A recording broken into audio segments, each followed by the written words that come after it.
What is happening, everybody? A happy Tuesday to you all, or at least I think if you're listening on Tuesday, a happy Tuesday to you all, and if not, a happy day, whatever day you happen to be listening. This is the Fit in the Form podcast, the second of such of the Awesemo Golf podcast series, all of them around 15 to 20 minutes long, condensing them into three different segments and important facets of the PGA DFS week and trying to make the very best lineup.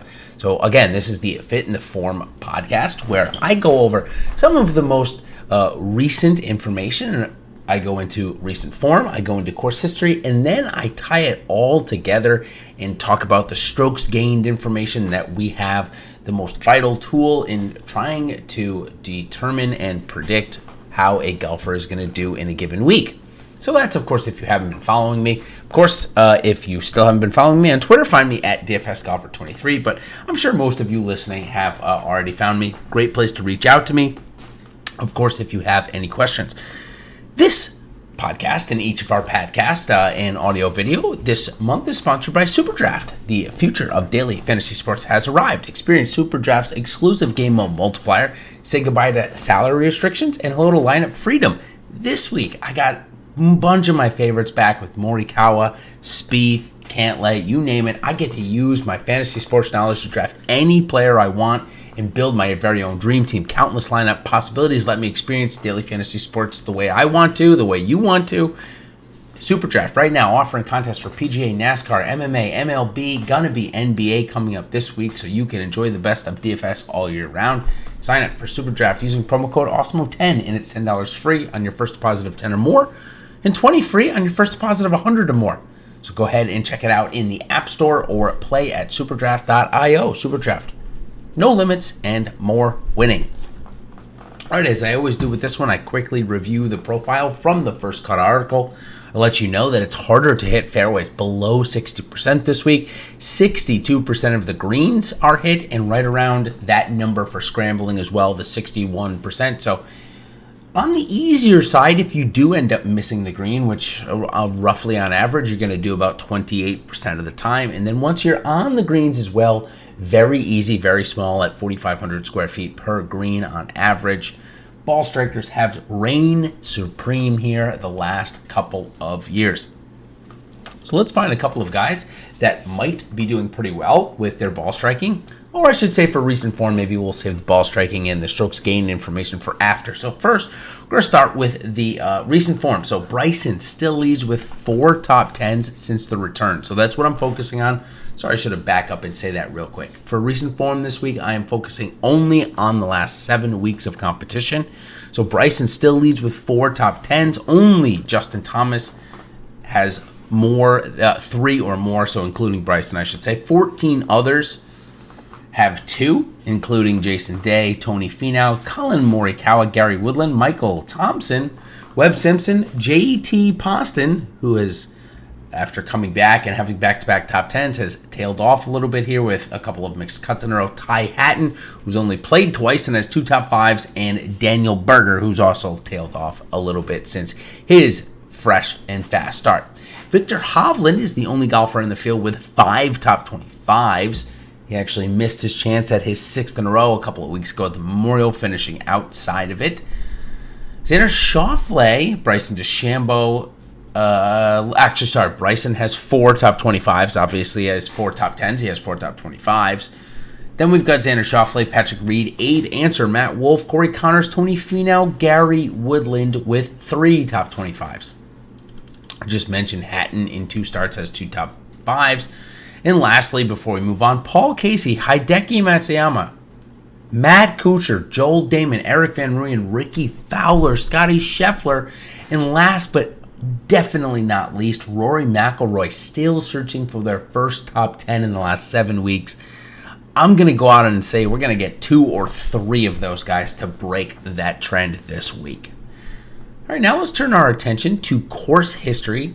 TPC Southwind is the course, and I think this is a good time to mention that this week it's a no-cut event, of course, if you haven't seen that already in our content yet. There's only 78 golfers in the field, so a little less to talk about. The number of golfers is, of course, about half of what we've been used to over the past 7 weeks. So if this one seems a little bit quicker, I'm not mentioning as many golfers, and that's because there aren't as many golfers in the field. Okay, so back to TPC Southwind. We're going to talk first about Billy Horschel, who's got 3 top 10s. He's not the only one. Phil Mickelson and Brooks Koepka. The other 3, I'm going back until 2015. Forgot to mention that at the top. Very important to know. So basically, the last 5 years. So Daniel Berger, of course, has those 2 wins, while Ches Reavie and Dustin Johnson are the only ones with multiple top 10s outside of the Horschel, Mickelson, Koepka. Matt Jones and Rafa Cabrera Bello have 2 top 25s in the last 5 years. And now when we turn our attention to the negative side of things, Bryson DeChambeau is 0 for 3 in terms of trying to get into the top 25 here. He leads the list of another couple big names, including Gary Woodland, Corey Connors, Max Homa, Keegan Bradley. All have multiple starts here and have yet to come in the top 25. So maybe with some good form that a couple of those guys are in, that can change this week. All right, now the last thing we do on this podcast is talk about the strokes gained information of the players in the field. And this week we've got one of the best fields of the year, of course, with many of the top 50 in the world here to compete.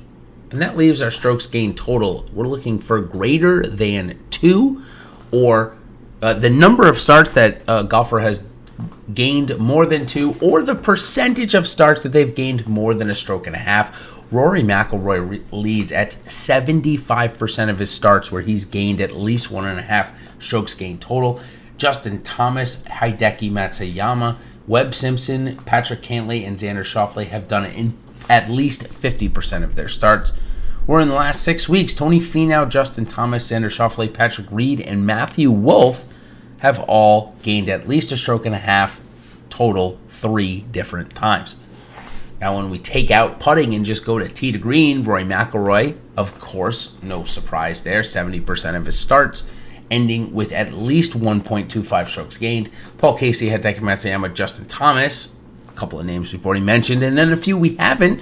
Sergio Garcia, Eric Van Rooyen, John Rahm, Patrick Cantlay, and Xander Schauffele have all done it in 50% of their starts, whereas Bubba Watson, Victor Hovland, Jason Day, and Sergio Garcia have done it 3 times in the last 7 weeks. Actually, Bubba Watson, and as we move into ball striking, Bubba Watson has gained at least 3/4 of a stroke ball striking 4 times in the last 6 weeks, but has yet to find that putter, so he's really struggled to even find the weekend. Victor Hovland has done it in 78% of his starts, but that's not even close to as good as, I shouldn't say not as close, it's kind of close to as how good Paul Casey has been with his ball striking over this segment of time that I'm looking at, which is about 1.5 years.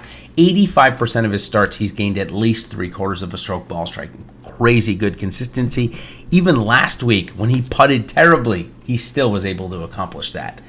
So only 3 golfers have gained at least 1.25 stroke ball striking at least 10 times. Paul Casey is one of those guys, Rory McIlroy another, and Colin Morikawa is the third.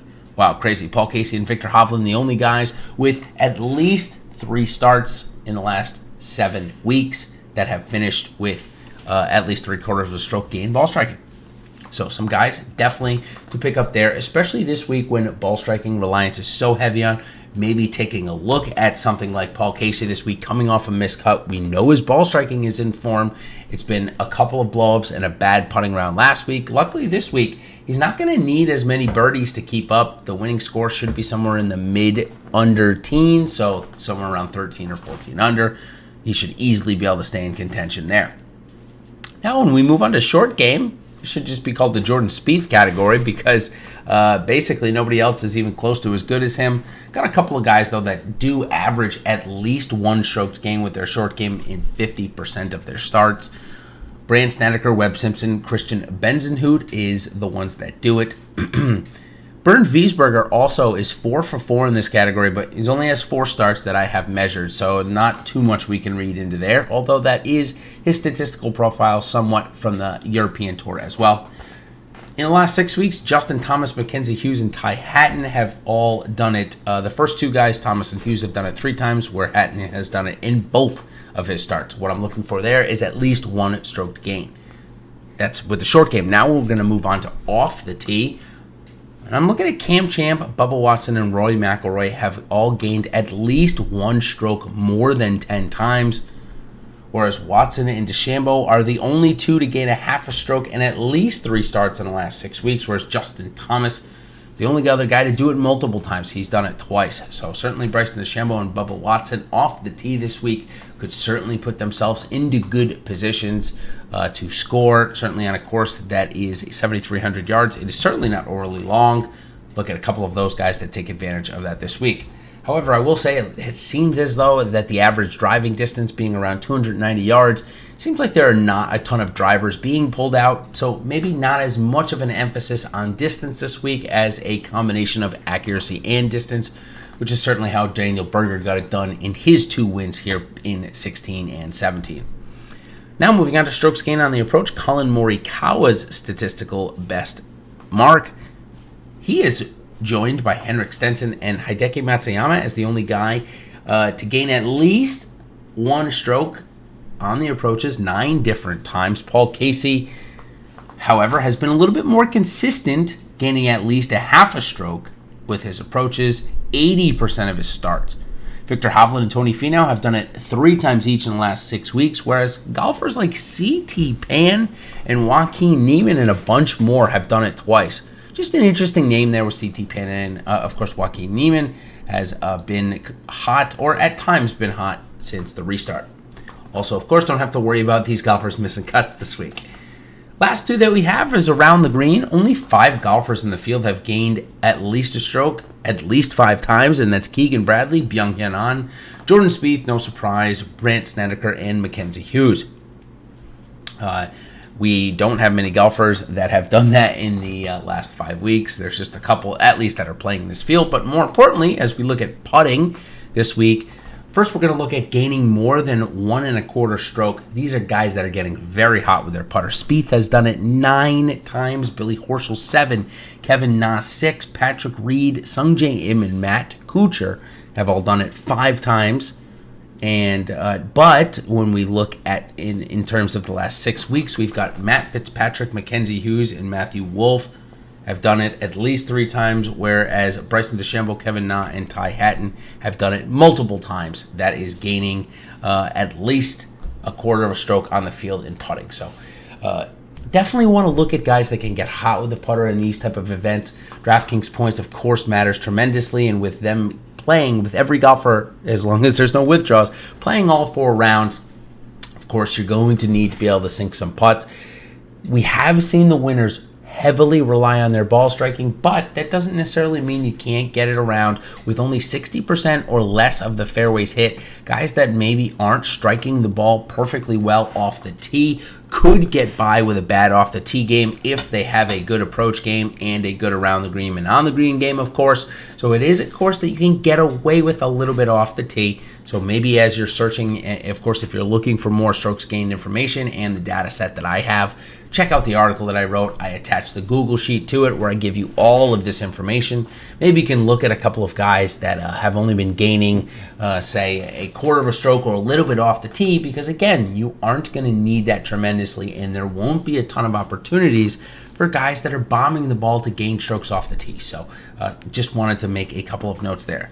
So, of course, if you want to come back for the 3rd and final part of our Awesemo Golf Podcast series, check out the Against the Grain, Reading the Grain podcast, where I talk specifically about ownership. And this week, there is no Millionaire Maker, so I will be broadening out my ownership horizons and talking about FanDuel and, of course, Super Drafts, exclusive game mode, the multiplier, the long drive contest.